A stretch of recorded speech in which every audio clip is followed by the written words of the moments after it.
செய்திகளை விரிவாக பார்ப்பதற்கு முன்பாக முதலில் தலைப்புச் செய்திகளை பார்க்கலாம். குஜராத்தில் வாக்குப்பதிவின் போது பாஜக நிர்வாகி நேரலை வீடியோ வெளியிட்ட வாக்குச்சாவடி மையத்தில் மறு வாக்குப்பதிவு நடத்த தேர்தல் ஆணையம் உத்தரவிட்டுள்ளது.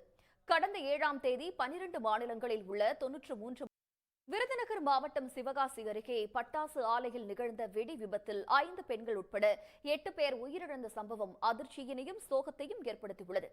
சிவகாசி அருகே திருப்பூர் அருகே அருள் வாக்கு கேட்க சென்ற பெண்ணிடம் பங்குச்சந்தையில் பணத்தை இரட்டிப்பு செய்து தருவதாக கூறி பணம் பறித்த சாமியார் பணத்தை திருப்பி கேட்ட பெண்ணை ஆபாசமாக வீடியோ எடுத்து சமூக வலைதளங்களில் பரப்புவேன் என்று மிரட்டுவதாக பாதிக்கப்பட்ட பெண் பரபரப்பு புகார் அளித்திருக்கிறார்.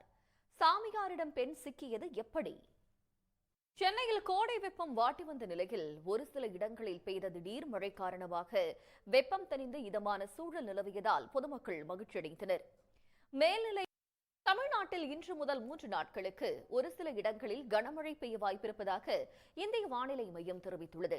இது தொடர்பாக செய்தி வெளியிட்டிருக்கும் இந்திய வானிலை ஆய்வு வரும் 12ஆம் தேதிக்கு மேல் கன்னியாகுமரி அருகே மேலடுக்கு சுழற்சி ஏற்பட வாய்ப்பிருப்பதால் தமிழ்நாட்டின் கடலோர மாவட்டங்களில் மழைக்கு வாய்ப்பிருப்பதாக தனியார் வானிலை ஆய்வாளர் பிரதீப் ஜான் தெரிவித்திருக்கிறார். சென்னையில் பேட்டியளித்தவர் வரும் காலங்களில் வெப்பத்தின் தாக்கம் படிப்படியாக